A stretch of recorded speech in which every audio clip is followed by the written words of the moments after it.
Well, howdy again, friends and neighbors. It's old Bubba back here with you. Today we're going to talk just a little bit about uh, working on some cartridges. And when you do reloading, there's a process that you do as one of the last steps. It's referred to as putting a crimp on the bullet. When you put a crimp on the bullet, even if it's not a cantilever type bullet, cantilever being a groove cut around the circumference of the bullet that's used for seating a crimp, you can use a bullet like this one that is slick, I call it, doesn't have a cantilever groove in it. They can be crimped as well. And the most popular crimper on the market, the one that you read all about and everybody talks about, is manufactured by Lee. And here it is right here. That is a Lee Universal Crimper. And I say universal factory crimper. It's not universal because they're caliber specific. In other words, this is for a 308, and I've got another one for a 300 blackout, which are both 30 caliber, but there's difference in the cases, of course. But anyway, when you get it, it comes to you all packaged up in a nice little tube thing right here, in this inside, and then you get a good set of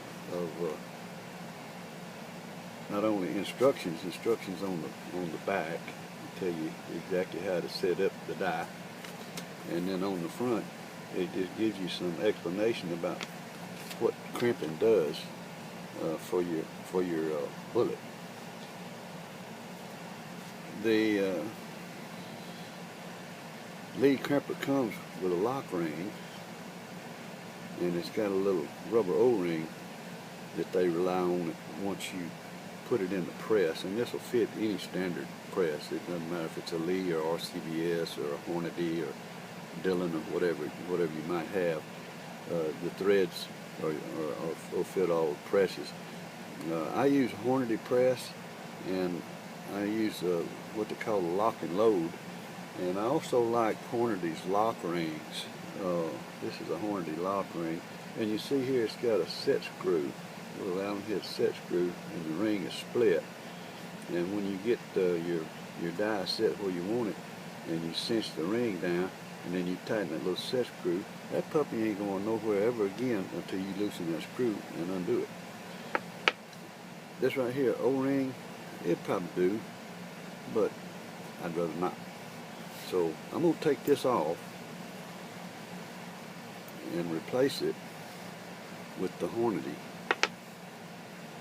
And you don't have to do that. That's just me. Of course, one of the first things you need to do with any die that you get, I don't care whether it's a seat die or a neck expander or decapping, a universal decapper.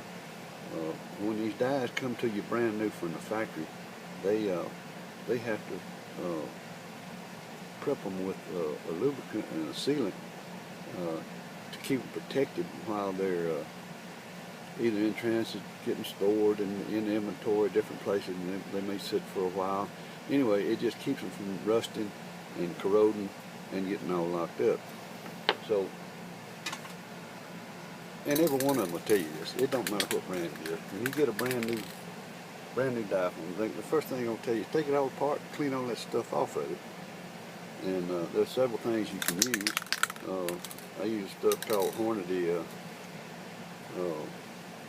It's kind of like a easy lube, but it's a cleaner, and it'll lube it too. So kind of do two things at one time. That's pretty cool, man. Yeah. And I'm gonna spray this down a little bit right here, just like this. Y'all can't see that. You can't smell it neither. It don't smell too good. But anyway, I'm spraying it down with this cleaner, and then wiping it all off good, nice and good. See. Get all that stuff off there, and I sprayed a little bit on the inside too. That's where the moving parts is for this thing. It's what it is in there, it's a collet. You know what a collet is? Well, I'll see if I can get you a shot on the inside. It's kind of hard to see. But anyway, it's you can see the end of the collet sticking out right there. You see it's got just a little movement to it. And what that does, what the collet does, when you run that case up in there with a bullet, like so, put your bullet in your neck of your case, and then when it runs up on the inside on that thing, that whole shooting match, and you squeeze down on it, it just barely puts a little crimp right around that edge. And you can set the how much crimp you want on it by where you set this die. They recommend that when you set it up in your press, you run it all the way down till it seats on your shell holder, plus a half a turn. Okay, and that's where you start. And I always like to, when I get stuff like this, new stuff I had never used before, I make a dummy round. I'll take a case, I'll prep the case just like I'm gonna reload it as normal, but I won't put a primer in it, and I won't put no powder in it. And I've got a bullet puller, so when I get through, I can take the bullet back out and not have a wasted bullet. But to me, that's just it gives me two things. I learned how to use the equipment, and then I learned how to set it up. And then once you set it up and lock it down with your lock ring, and I also use, this is a lock and load for the Hornady. It's a holder that goes in the press itself, and it's just a cam lock. You just set it down, one twist, and lock, it's in there, brother. You ain't got to do nothing else with it. And you just leave that all together. I'll put this together here and I'll show you exactly what I'm talking about. Excuse me. I'll put this Hornady lock ring on here just like this. And then that whole shooting match goes in the lock and load. Just like that. And then you put that down in the Hornady press. Push down, quarter turn, it's locked, it's in there. And I'm not going to tighten everything up because I hadn't got my adjustment set on my shell holder yet. We'll cover that in another little video here directly. But anyway, boys, that's what she is right there. That's a Lee factory crimp. This is for the 308. I've got one for a 300 blackout. I've got one for a 270. I got a couple of them. But anyway, and they're not bad. They're not bad. I think this thing was I don't know, $25 maybe, yeah, something like that. If you can't find them at your local gun store or sporting goods store or reload center or whatever, you know, you go online. Everything's online these days. Ain't that wonderful? Ain't that wonderful? You don't even have to leave your house. You get online, you go find this stuff that you want, and when you find it, there's all kind of information about it. There's all kind of people that's done just like me.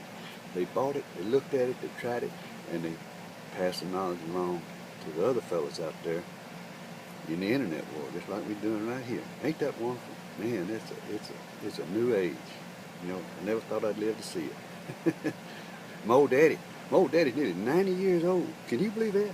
And he got him an iPad, just like I got. I got him one about 3 years ago, and he's crazy about that thing. Yeah, he's crazy. When he come in this world in 1925, you believe that? He didn't never hear a telephone until he was 15 years old. Yeah, that's right. And he's lived all this time. He's seen rockets launched, men put on the moon. It's amazing. It's amazing. We need to think about that, folks. We sure do. Because things are changing so fast. Technologies are improving by leaps and bounds. People have to be responsible. Have to be responsible. But anyway, that's another topic altogether. We might talk about that one day. But anyway, I'll come back to you later on in the next little video when I put this in the press and get it. I'll show you how to set it up, and I'll have a shell and a bullet, and we'll do that here in just a little bit. Okay, fellas. We'll see you at 12. All right, bye-bye.